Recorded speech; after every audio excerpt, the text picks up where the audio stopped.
guys! Welcome back to my vlog. For today's vlog ay mag-unbox lang ako ng mga parcels or mag-haul tayo ng mga parcels from Lazada. Order ito na hubby nandito sa gilid ko.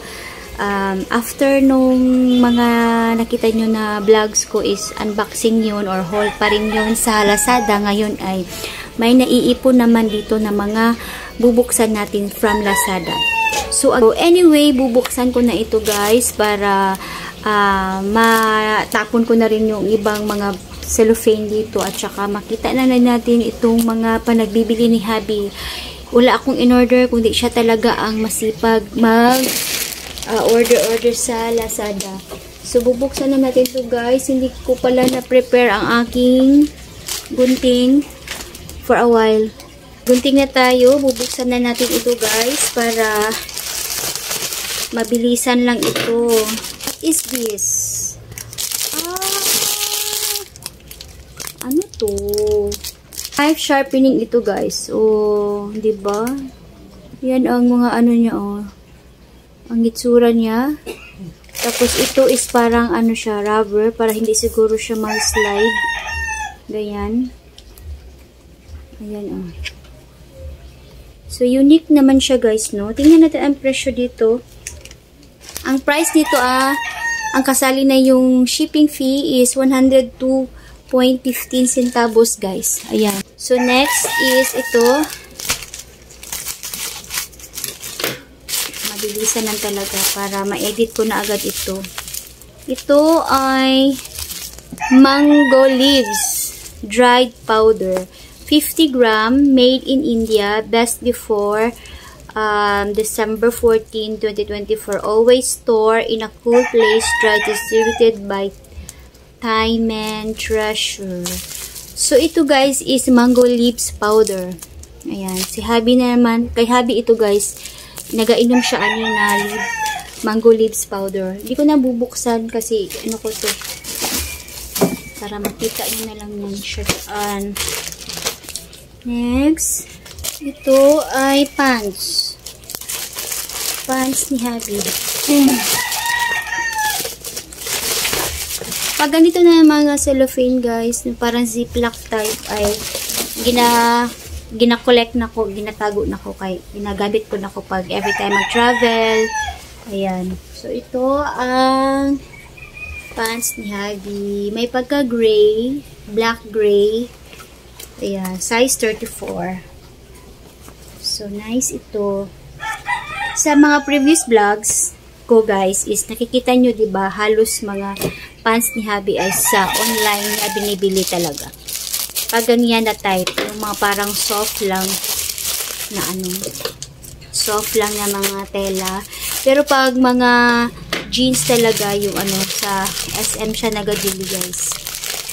Ito naman is candle. Wala naman siyang ano, wala siyang amoy. Blessing incense. Ayan. Every morning, naga-sindi si hubby ganito sa doon sa banda sa kitchen namin. Every morning yan. Nag-coat na siya. So, next, ito, mabigat ito siya guys.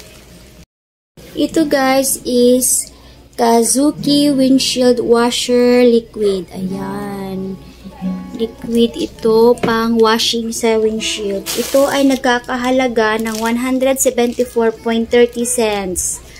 Ayan. 1.3 liter Kazuki Windshield Wiper Washer Liquid. Ayan.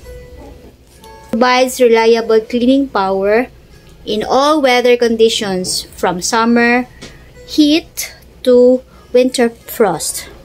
Ayan. Streak-free formula by an grime dissolving, ammonia-free, all-weather use, eco-friendly blend, easy to use, less effort. Ayan. Eco-friendly daw ito siya guys. Ayan. Kazuki Windshield Liquid Washer. Windshield Washer Fluid pala. Sorry.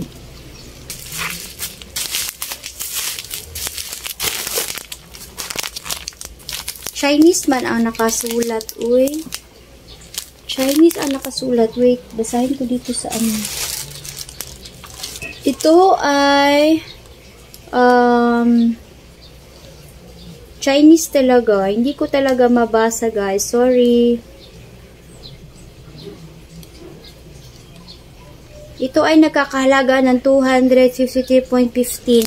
Actually, guys, ito siya ay parang ano, yung parang ano siya, semento ba na i-ano mo siya sa mga parang bulkasil, pero ano ito, pangtapak ba doon sa aming parte ng kusina kasi may lumalabas na tubig. So, sa gilid ng ano ba, may nagaano na tubig, labas. Tapos, ang tubig na yun is galing sa banyo, hindi naman yung galing sa ano, yung sa Poso Negro, hindi. Yun lumalabas sa malinis na tubig kasi yung may something na connected siya sa yung pipe niya, connected dun sa lababo namin. Tapos yung lababo namin at saka kusina is parang tapat lang sila ba, tapos nagawas ang water. So, na-fix na namo siya.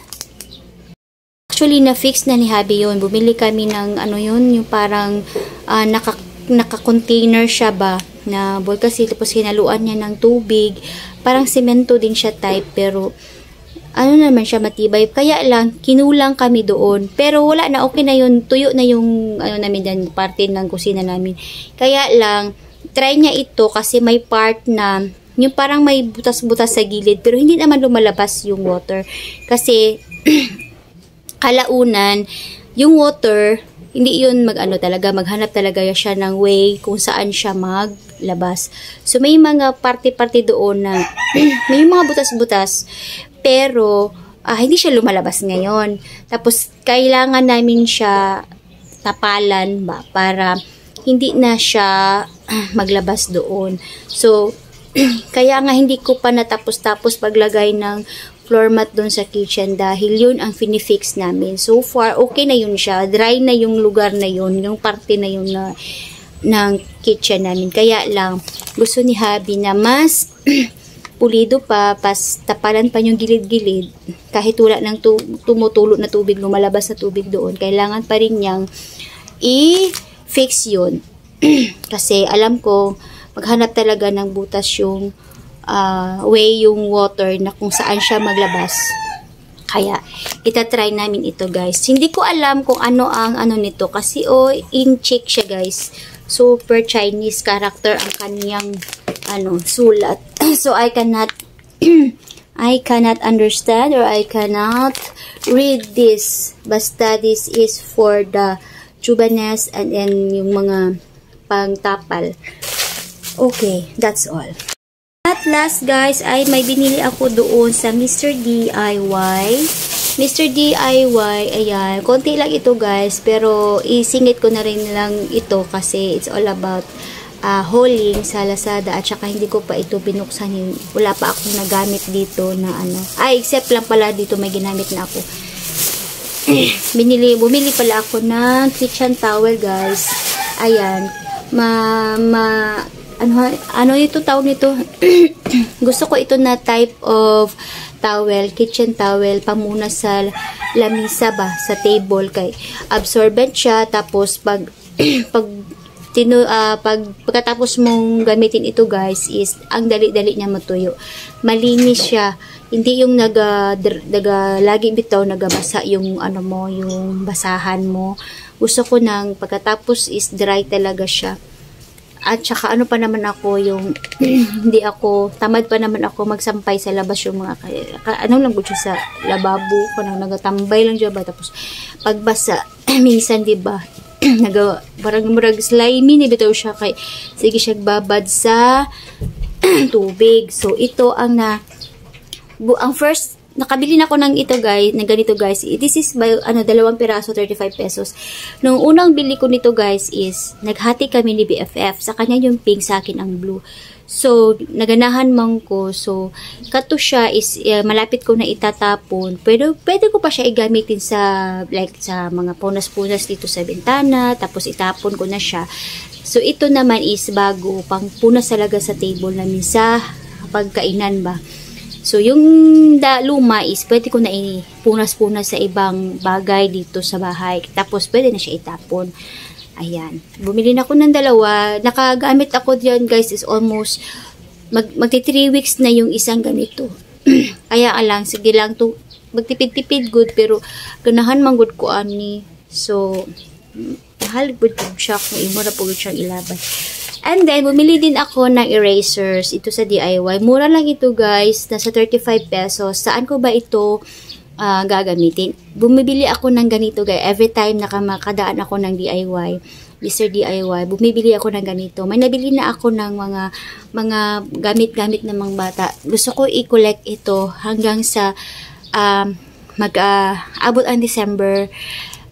Nagaipon ako ani kay ginahatag na ko sa kong dalawa ka pamangkin. So madalawa lang binili ko. Yung isa is mga color pen, ito naman is eraser. So hatiin ko ito para dalawa silang mabigyan ko. Tapos sa sunod na naman, bibili naman ako. Parang hati-hati sila ba hanggang sa sila mabuo ko yung yung mga ibibigay ko sa kanila kasi mahilig sila mag-drawing. Tsaka yung ito wala na nagamit na ako, nabili lang ako ng pangtali sa buhok kay kini mo gud akong igamit. Super kuan kayo pambata. So lang. So yun lang lahat-lahat pala guys ang mga i-haul natin from Lazada, and then singit ko lang sa Mr. DIY. Ayan. Ayan, sige. Yun lang ang aking vlog para ma-edit ko na ito, ma-upload ko na ito kasi super busy, wala na akong time talaga guys. Tsaka yung buhok ko, hindi ko pa nakuluran. Ayan, wala pa talaga akong time. Super busy. Grabe. So anyway, thank you guys for watching. See you again on my next vlog. Ingat po kayong lahat. Bye-bye!